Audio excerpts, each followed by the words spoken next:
Have you stopped playing with your food? No, still playing with it.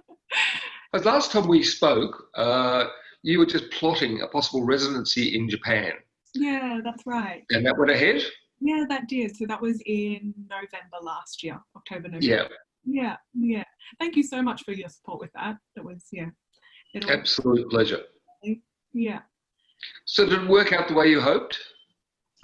Yeah, I mean, I didn't really have too many expectations. It was kind of hard to plan with the language barrier there. There was a lot of emailing back and forth and Yeah, misunderstandings, but it went really, really well. All the people that I met were really lovely and accepting, and yeah, it took a little while for them to understand what I wanted, but it worked out. but I would have thought with the surrealist aesthetic that you have, it would have fitted quite well in a strange way in Japan. Yeah, I think so. I think as soon as I started showing my work, it took a while for people to understand what I was doing was artwork, not trying to make fake food to sell as fake food.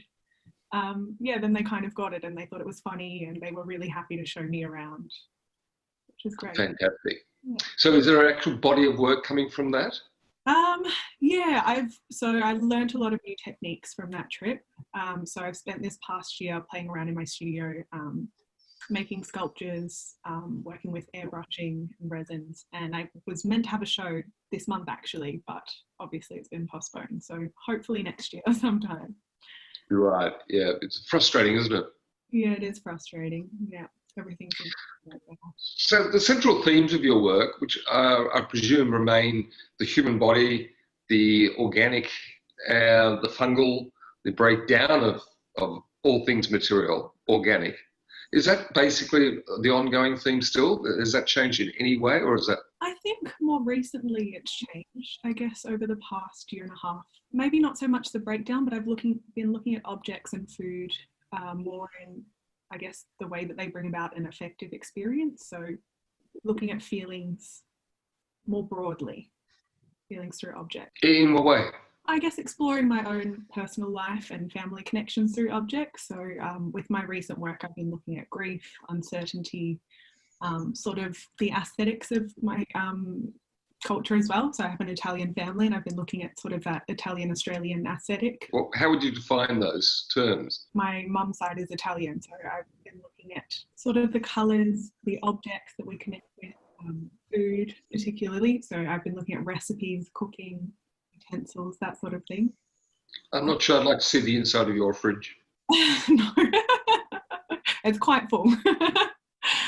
Going back to that basic element though, I mean, where did this original aesthetic stem from? I mean, your work is just full of, fungal molds, things degrading, but out of context. And occasionally, you might lop off a finger and put it in a sandwich. Everything is kind of in a kind of strange disarray and gradual torpor. Yeah, I guess I've always been interested in the human body in particular. That sort of started in art school. I did anatomy drawing classes. I would visit the labs at Monash University and draw from the specimens there. And I guess it sort of continued on into my work. I like looking at those details within the body. And then the breakdowns, I guess it's kind of aspects of life that sort of surround me. In 2016 to 2017, I was living in a share house that was quite mouldy and run down.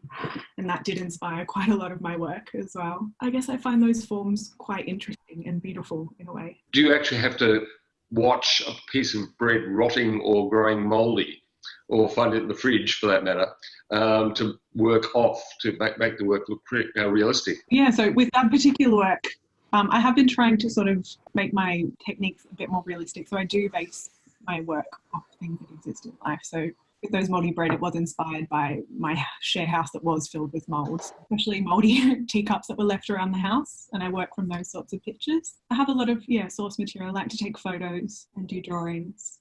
I've never seen your drawings. Oh yeah. Yeah, I don't really show them very much. I guess they're sort of a more personal way of working through things, and what I do like to show is my sculptures. But yeah, it's been a different project for me. Yeah. Well, going back to what we were talking about, I mean, I was asking, did you find going to anatomical drawing, seeing human cadavers confronting? Yes and no. I mean, It's quite a different, weird, eerie space. I think you're maybe confronted at first, but it's such a quiet, peaceful space that it's not really confronting at all. You kind of just, you see yourself in the bodies, and it's really a time for reflection, I think. People have often described your work, from my experience, as being quite confrontational.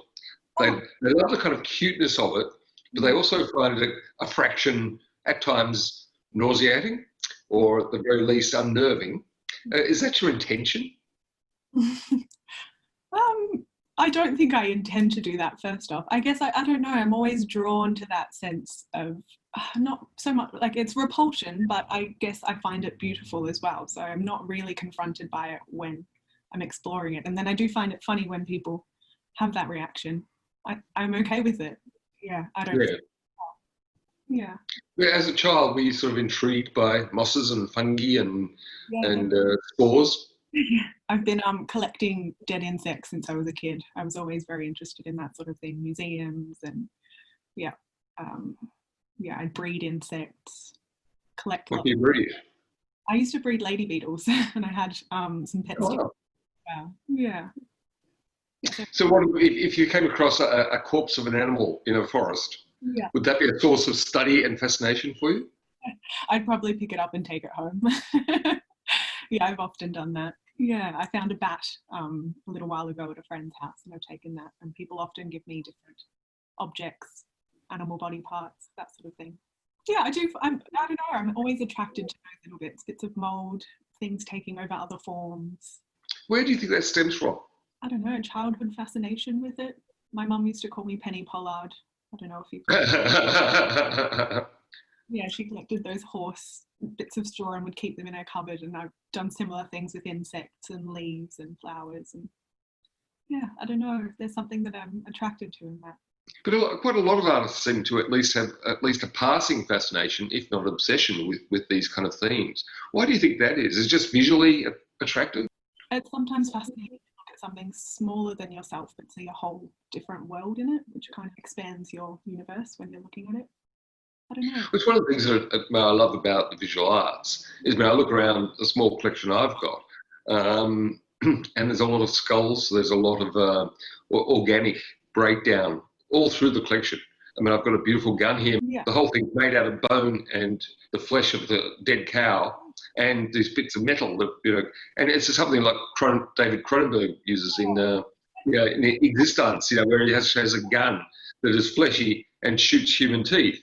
Is that your kind of thing? Yeah, I mean, I love those sci-fi films. I love that one in particular, Existence. It's so visceral, and those, the weird teeth shooting gun is, it kind of, freaks me out. And it's, I guess, we always have those sorts of dreams, and I don't know, it's when we become aware of our bodies that I am also interested in, when you have those dreams that your teeth fall out, or those really bodily experience kind of anxieties that are underneath you. Not so long ago, reading about teeth falling out in Freud, and Freud basically says it's partially anxiety of aging, but it's also a lack of control of your own body.